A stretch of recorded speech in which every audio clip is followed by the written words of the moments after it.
Hello, Rekha. Hello. Great. Just before we get started, Rekha, a note about the course, which is live on Coursera. We built this course keeping in mind researchers, academics, students, and those of you working in the development sector who are interested in getting your research-based work to reach a wider audience. And on that note, I'll invite Rekha. I will start with the first question of the evening, Rekha, and then let's gather questions from those who've joined us. I also have with me a few questions that we've received over the last couple of weeks, and I'll intersperse this session with them. Sounds To good. start off on to continue this note, Rekha, about the course itself.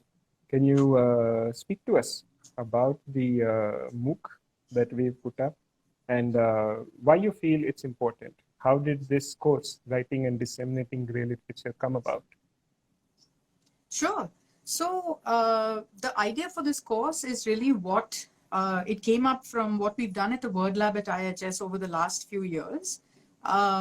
We've managed to get our research out in several media platforms, digital and print publishing platforms, using a variety of methods, which we've talked about in the course. And the main reason for this is that academic institutions, research spaces, think tanks, they produce a lot of what is called grey literature. And if you're wondering what grey literature is basically anything that's doesn't follow a traditional publishing pattern. It's reports, it's policy brief, policy papers, theses, sometimes even newsletters. Even those are considered grey literature. But they contain a lot of useful information, and this information doesn't make it out to the public. It's usually read by someone who you'd consider your peer. But it contains a lot of useful information for the larger public. So if we want, say you're doing some research that has a strong impact on policy, one way to get it across is to get it to produce a policy brief, which a policymaker might read. But another thing is to put it out in a platform that the larger public will read, because policy will change when a lot more people demand that change. So this course has really come from our own experience of helping disseminate IHS research in public platforms. Great. Thanks, Rekha. And you mentioned about how there are alternate platforms or even alternate modes in which one can write and present one's work. What are some of these that are possible for one who would like to express their work through different public pieces? What are some of these? So the ones that we've worked with here at IHS are op-eds called opinion pieces. There's data stories, photo stories and infographics, and of course there's social media. And social media, of course, people are familiar with. There's Twitter, Instagram, LinkedIn, these, and Facebook, of course. Although maybe not many people are using Facebook these days, it's still a popular platform. For the other types that I mentioned, there are platforms like Scroll.in, India Spend, Wire, and of course print publications like the Hindu, Deccan Herald, Bangalore Mirror. Depending on where you live, there are plenty of options to choose from. But all of these platforms, especially the digital ones, they give you the option to use a little bit more, creative ways to get your work out. Infographics were not common earlier, but now because digital platforms allow you to do that, so much has changed in how you can represent your research. So we talk about a lot of these things over the different modules in the course. Wonderful. And continuing again from the last line you mentioned, Rekha, can you tell us about what the modules of the course are, so we'll have the larger picture in mind within which we can invite further questions? Sure. So we have 6 modules through the course. The first one is just an overview of what is grey literature, what are the different types of public pieces, and we also talk a little bit about how you can structure your writing. So how do you go from having a blank sheet, Word document in front of you, to outlining and structuring out a piece before you start writing it? So we start with that. Then we cover op-eds. And the op-eds module is interesting because it focuses on 5 key questions that we ask you to think about before you start writing. So the op-eds module is that. Then we do data stories and infographics. Then we do photo stories. Then we focus on social media, particularly on Twitter, because that's where a lot of research is communicated. And we finally end with an interesting module, maybe for many people, which is how to edit your own work. It's not something that we usually do. It's certainly not something we're taught. But we've realized over time how important it is for people to go back, examine their work, and come back to it with a fresh set of eyes and present a better quality product, even when you pitch to a media platform. Great. That really helps, Rekha, to have an overview of what one can expect from this course. Now, more about who this course might be relevant for. We do see that there's a strong linkage to research work that's being produced. Is there anything about the kind of fields that one is a researcher or a development professional in who might find this particularly useful? I think basically anyone who engages in any type of research will find this useful. Obviously, the examples that we've used throughout the course are from our own work, which is on urbanization in the global south. So we look at themes like sanitation, housing, digital labor, climate change, and topics like that. But really what we are showing is how to extract useful information from research and how to present it across these different formats that I mentioned.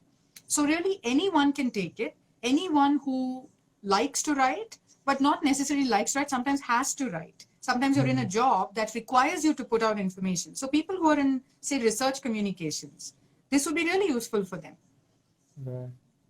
Yeah. Wonderful.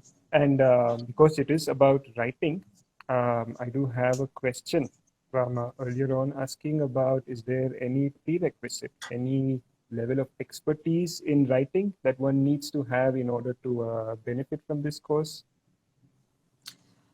No, not really. We don't require a prerequisite, and but we do. It would be useful if you had some engagement with reading and writing, because the premise of the course is to take research out in public-facing forms. So there isn't a prerequisite. Like anyone can join and take the course. There's plenty of hands-on exercises. There's a lot of handouts that you can use. There's links to reference material. So anyone can, join the course, and we actually welcome people to take it. The discussion forums, from what we've seen on the Coursera platform, are super active. There's people with PhDs. There's people who have just finished their masters, or some even undergrad students. There's all kinds of people on the platform, and I think it's been really nice to see the kind of exchanges that happen there. I think there's, sometimes when you hear of exercises at the end of the module, people worry. They're like, oh my God, I don't want to do, any coursework. But it's nice. We followed a peer review kind of a format.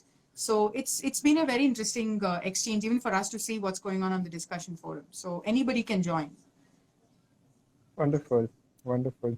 There are a couple of things from what you mentioned, which I think people will immediately tag to writing, whether it's editing or something along those lines. But a couple of things stand out by virtue of the fact that it doesn't fall into the top 5 words someone might associate with writing. Photo narratives, infographics. How do these find a place in the world of research writing? I think you have to blame the internet and digital media for this. So actually, it's both. I think it's a blessing from what I can tell. See, the thing is that we're all used to documenting in different forms. But earlier, I think writing was the only way to get published. But digital media has changed all of that. And photo narratives particularly are a great way to get fieldwork stories out. And we have really good examples of that on the course from our own work. Work in climate change, in disaster risk resilience, and even in sanitation. So photo narratives, as much as people may also mistakenly think that, you just have to take a set of really cool photographs, apply some filters, and it'll get published. No, it's very, very strongly connected to a story running through your pictures, something that connects the reader. Let's say that you have 5 or 6 images. A strong theme has to run across all of those images. And that's why it's connected to writing, because you can't just take a photo. It's not an exhibition. I mean, even in an exhibition, you need to have a narrative, but more so in a story, which is going to be published on an online platform, which someone will maybe read in 2 to 3 minutes.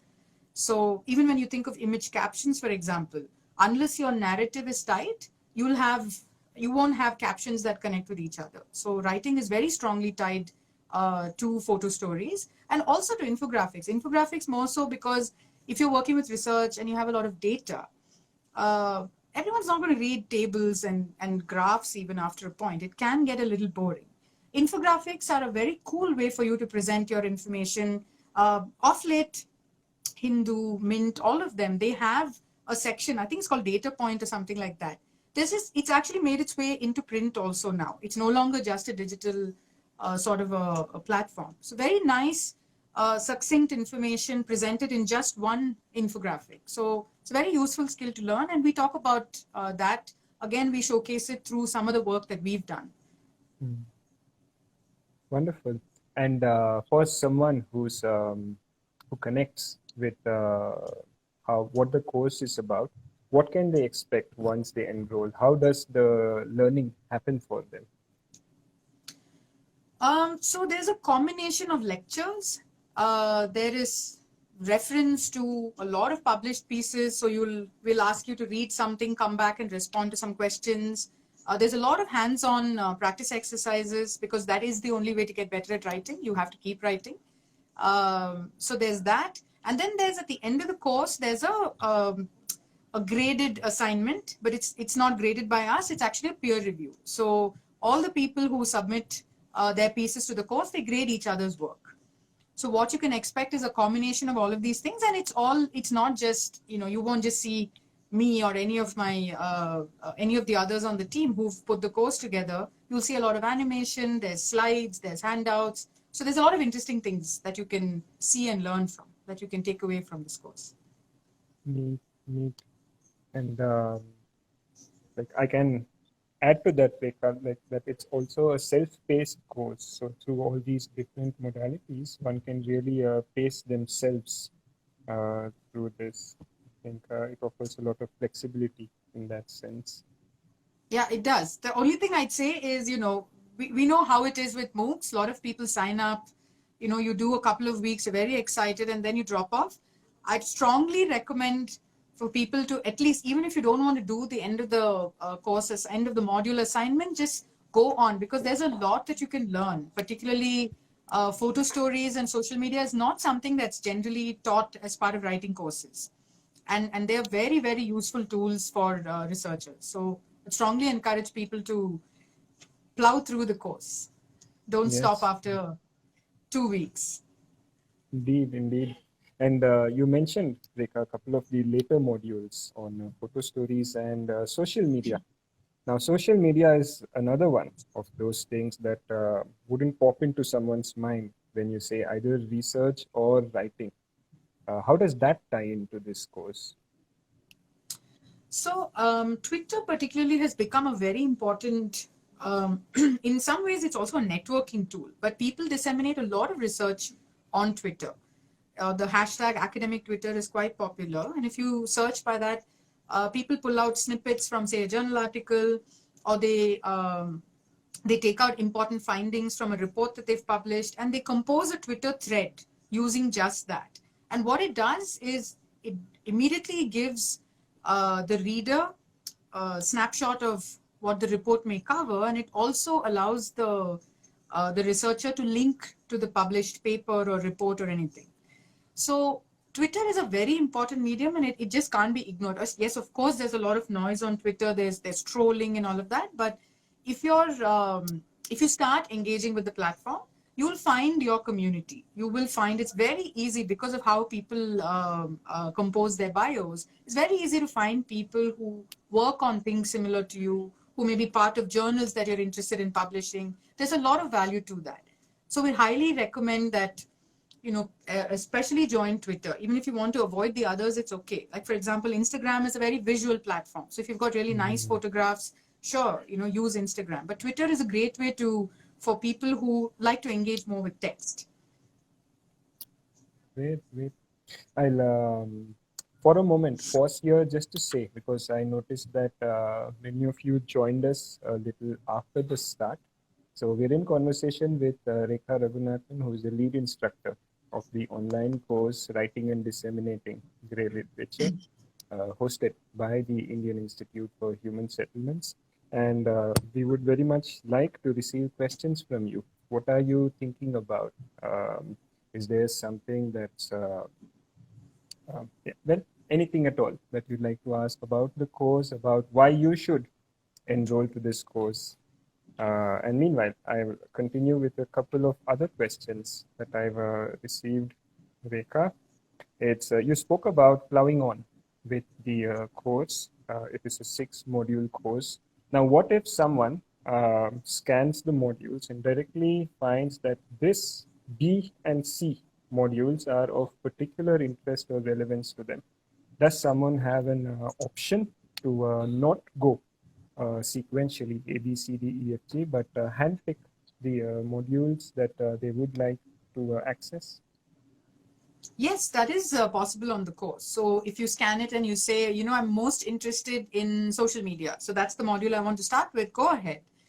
There's absolutely no problem. All of the modules, you can start wherever you want. Of course, we designed it with a particular sequence, but each of the modules is standalone. So there's no issues with that. However, if you want to get a verified certificate, you'll have to complete all the modules. That's the only way you can get that certificate through Coursera. But yeah, you can take any module of your choice.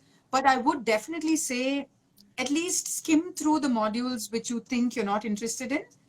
Only because, like I said earlier, photo stories, social media, these are usually not covered in writing courses.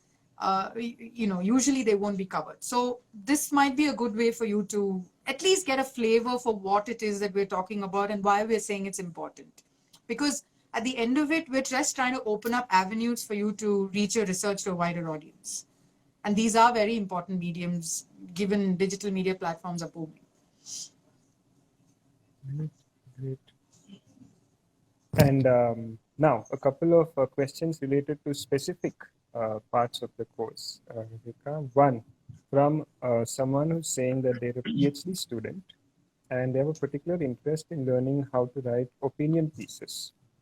Will this course help provide guidance on how to express their work through opinion pieces?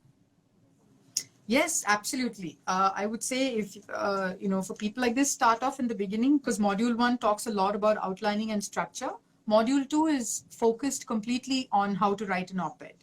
And I know people have joined us in between, so I'll just, this may be a bit of a repeat, but we go through 5 very important questions that you need to ask yourself before you start writing your op-ed. Because if you can answer these 5 questions, the chances of you writing a tight and a succinct piece are much higher. Because usually what happens is, because we're immersed so much in our own research, we think everything is important. But it's actually not. For an opinion piece, which is in print, maybe 750 words, online maybe about 1,000 words, you can't convey your entire PhD thesis in those 1,000 words. So you have to think about, why is it that you're writing the piece? Why are you writing the piece? What is the specialty that you have that someone else may not? And how is it relevant to the public? Is there some policy announcement that you can link it to? Is there some day? There are lots of days, World Water Day, World Toilet Day. There are plenty of days like that. Does it tie to something like that? So we ask you to think of those 5 questions even before you start writing. So definitely, if you're a PhD student and you want to write an op-ed, please do the first 2 modules. Great. We just received a question from Nuanda, who is with us in this session, and her question is about are there scholarship options available? And Rekha, I can take this one because I'm also helping to administer this course. So Nuanda, and to anyone else who is interested, firstly, all of the course content, including the different modalities that Rekha has mentioned, the lectures, the videos, the discussion forums, the assessments, all of these are available in its entirety. 100% of the course content is available for free. This is what is called the audit track on Coursera. You're welcome to go through all of this material, participate actively without paying any fee. For those of you who would like to receive an official certificate from Coursera and signed by the course instructors from the Indian Institute for Human Settlements, there is a fee to be paid. And for those of you who would like this certificate, but you find the fee itself prohibitive, Coursera has an option for you to apply for what is called financial aid. So feel free to use that option. There is a review process that it goes through where they gauge your need for it. And we know that there are already many learners on this course who are on the financial aid track, which is a wonderful option to have. So feel free, if any of you is interested and would like a scholarship, you're most welcome to avail of this option. So more questions are most welcome from you. Meanwhile, I'll dip into this pool that I have, Rekha. When we speak about writing for reach, sometimes, or in most cases, pertinent to my particular field of research or this particular piece, there is an audience that I have in mind. So how will this course help me make my work accessible to a relevant audience? This is a question that I have from someone who's interested. Okay, so I think one of the things that we emphasize in all our classes that we teach here and also in the Coursera module is the first thing to do is to think about your audience, because each of these platforms actually has a different audience. And while we can say, oh, grey literature, maybe not many people read it, there is still a particular audience for it. And we people who work in the development sector and academia, we understand that, oh, reports must be written this way. But we don't apply that thought when we start writing for the public. So what we do here is we will talk about why that audience question is the most important thing and how to, structure your work to suit that particular audience. And what I mean by that is that you can write out of the same research, depending, of course, on, let's say, if you have very good quality photographs from your field, you can create a photo story which may interest a particular type of people. You can write an op-ed that has a strong suggestion of a policy impact, which will be read by a different group of people. And how do these people differ? It's based on where you publish. Each platform has a particular type of audience, and where you publish will determine who's going to read it. So we'll help you make that connection as you go along the course. You'll realize that, oh, if I want to publish in platform X, I need to write for this type of audience, right? So that's something that you will learn in every module in the course. Great, great. And another thing that I can link to, it's another question, which links also to audience, is the specific publications and portals that one is publishing on.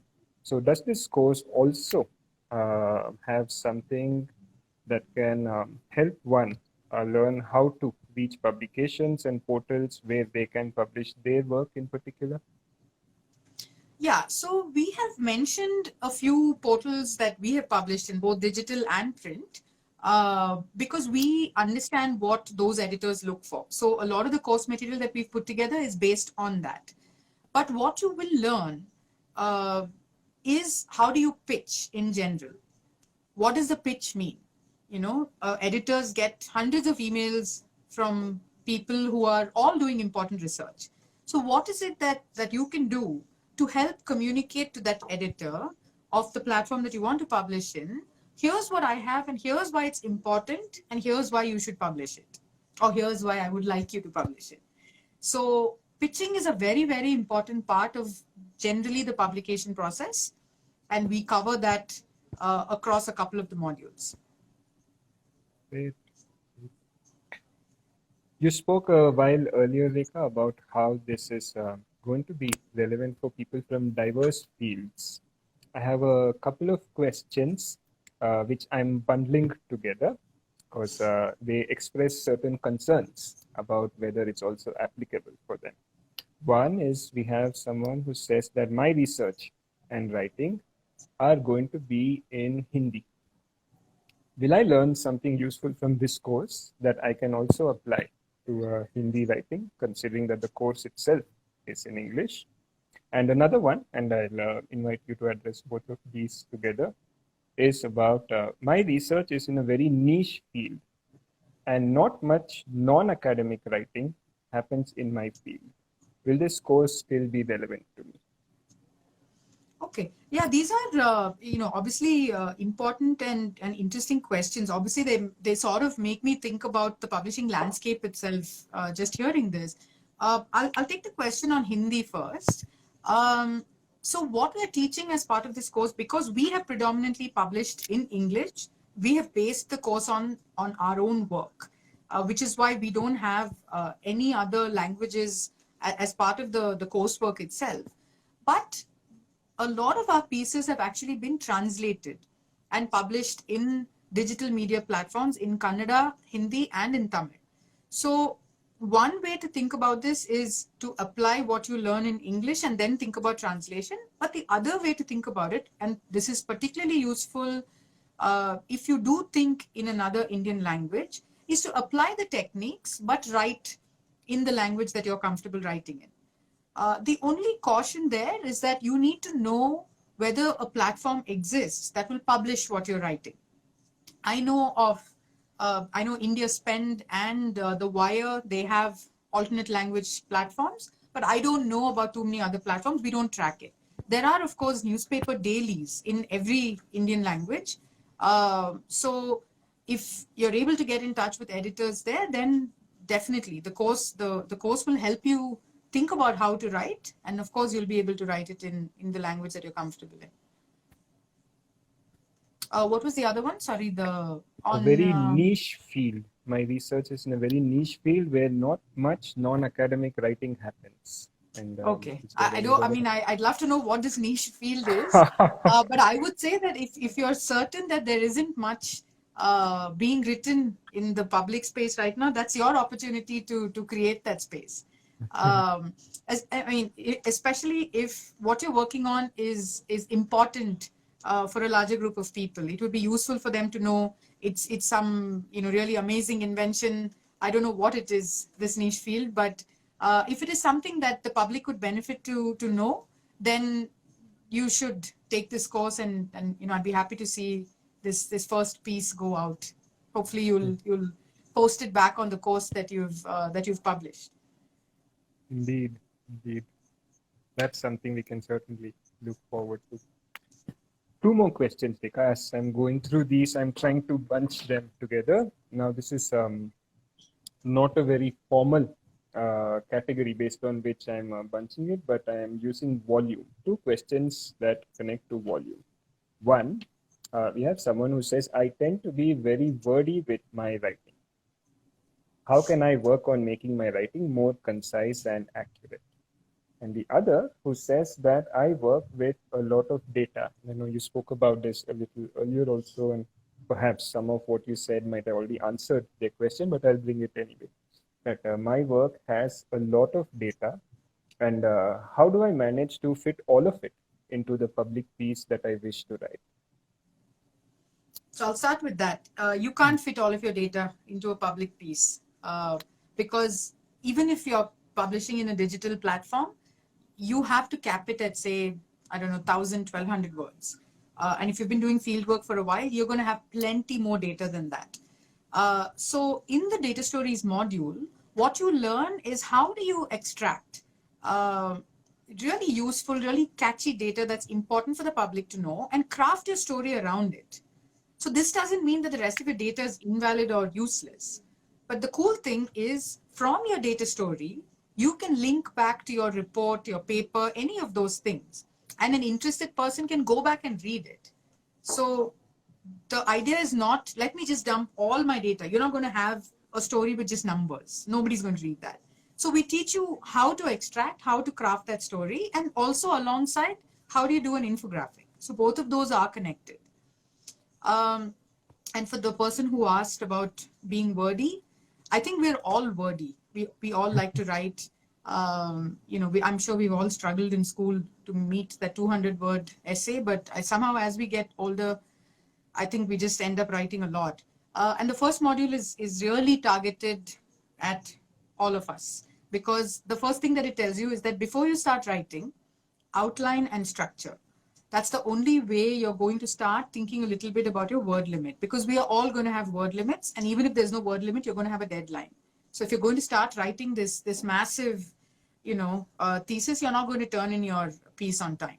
So we talk about outline and structure and how to really sharpen your focus to a couple of key points and a couple of, points to just sort of substantiate.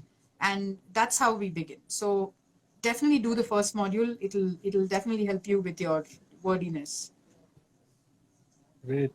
So to all of you who are with us, we had in mind that this would be a 30 or 40-minute session. I'm tying it also to the cup of coffee that I have, which is almost run out. So I will bring one or two more questions that we've collected from some interested people. And meanwhile, over the next 4 or 5 minutes, if any of you has any questions that you'd like to pop in here to the Q&A section or on the chat, we can also request Rekha to address that.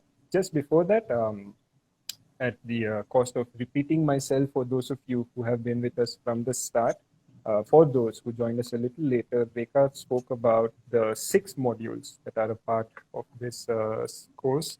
The first one is an overview of grey literature and public pieces. Module 2 talks about crafting opinion pieces or op-eds. By the way, module 1 also includes pitching your piece to a media outlet, connects to platform. Module 3 is about numbers, data stories, and infographics, what Rekha referred to right now. Module 4 is about crafting photo narratives and how the visual medium can play a role in your writing. Module 5 is about using social media to disseminate your research work. And we conclude with a module on editing your own work. So around these, if any of you has questions about what you can expect in this course, pop them over in the chat or the Q&A section. And meanwhile, Rekha, from the pre-existing set that we received, a couple of questions, or maybe I'll club it into one. Yes, it connects to the photo narratives module that we have. I don't have a fancy camera, and I take most of my photos on my phone. And this could, whoever sent us this question could really be speaking for most of us. I think most of us are now clicking away on our phones. Can I use these for a photo story? And what kind of photography training will be given through this course? Yeah, you said it, Anand. I don't think any of us need fancy cameras anymore. Recently somebody gifted my mom a phone, and it was a 50 megapixel camera. So it's more than enough. Yeah, it's more than, it wasn't me who gifted, but yeah, it's more than enough to be taking high quality images. So I think the idea of the photo stories module is not to say that you need anything fancy to click. It's more to help you think about, when you go out on the field, what kind of pictures should you be taking? One is you take pictures just for documentation, and that's perfectly fine. We all sometimes, if you don't have time to write notes, you just want to quickly take snapshots so that you can come back later. That's okay.